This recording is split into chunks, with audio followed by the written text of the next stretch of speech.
You're listening to Swadhinota, the Bengal Revolution. This program is a historical account to honor those who fought for India's freedom. We can no longer live in an isolated corner of the world. When India is free, she will have to fight her modern enemies with modern methods, both in the economic and political spheres. The days of the bullock cart are gone forever.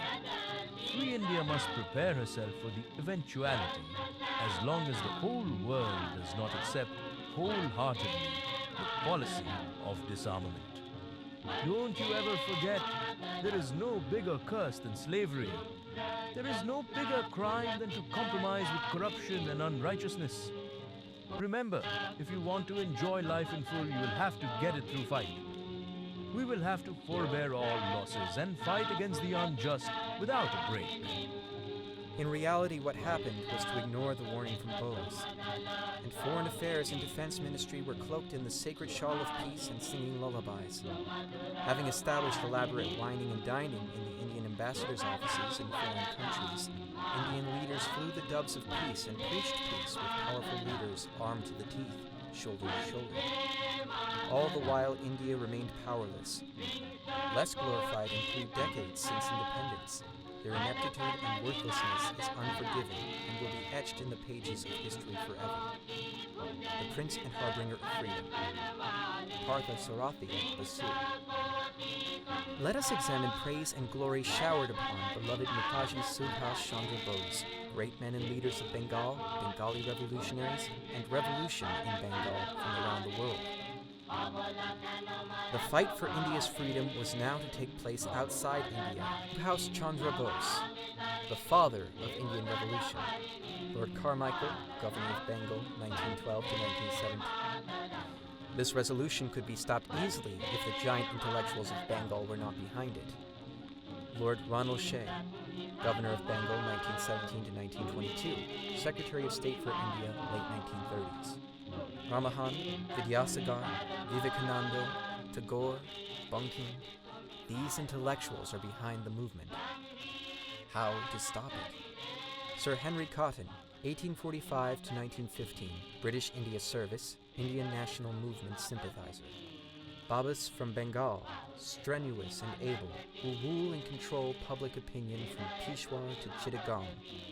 William Stevenson Meyer, 1860 to 1922, Minister, High Commissioner. We are aware Bengalis derive their strength from idealism rooted in introspection, which you cannot battle with rifle and pistol. They have revolution in their blood, and the super-intellectuals are rebels themselves. Charles Tegart, Police Commissioner, Calcutta, 1923, the grandest of revolutionaries I have ever met in the Bengal brand. In sheer excellence of character, they surpass their counterparts in any other country.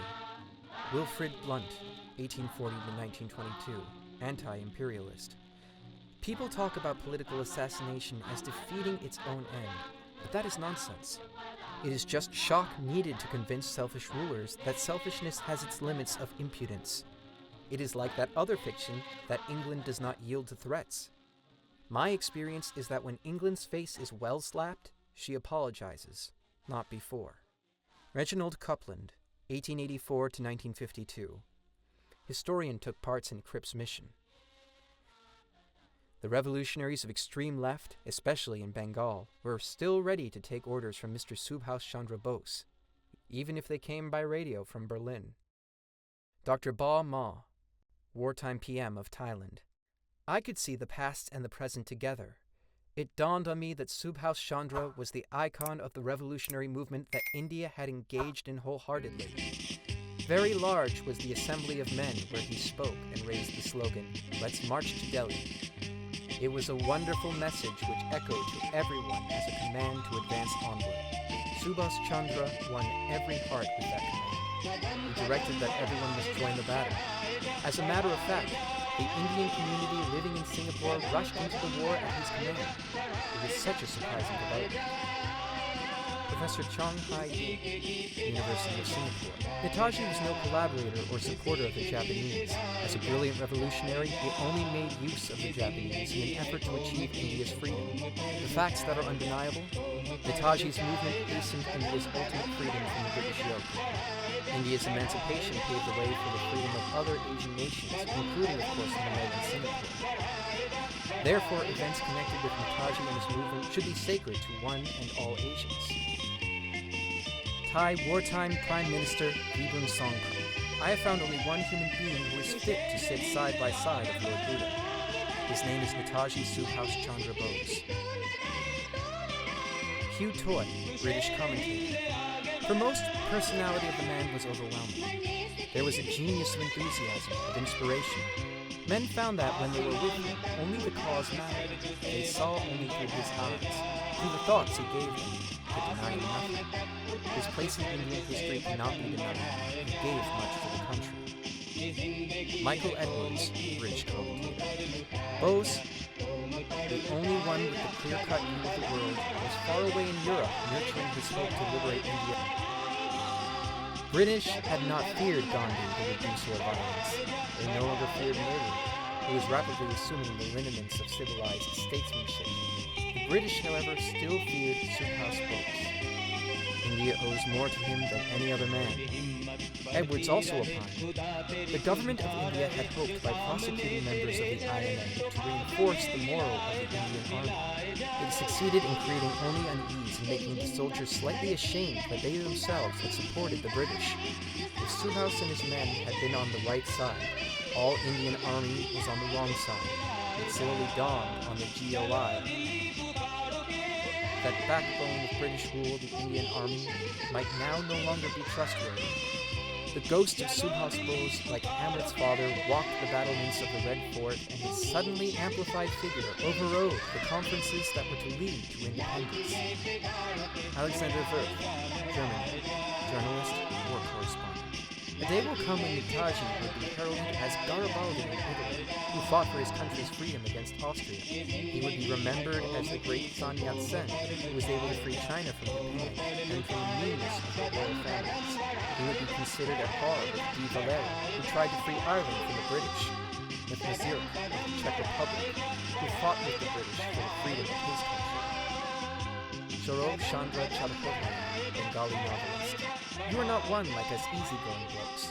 You have given it all for your country, so the ferries are scared to carry you. You swim across the river Padma. You cannot stride through the thoroughfares. You climb across unscalable heights. Fetters were created for you alone in the distant past. Prison was constructed to shelter your glorious self. Who can ignore you? The countless guards, huge army, are positioned for you only. God has burdened you with enormous tasks, as you alone can bear a life fraught with heaviest of sorrows. The pioneer on the road to freedom, greatest anarchist of a country enslaved. A million billion salutes to yourself. The call of the road.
বাজলো তুর্য আকাশ পথে সূর্য আসে অগ্নি রথে আকাশ পথে বাজলো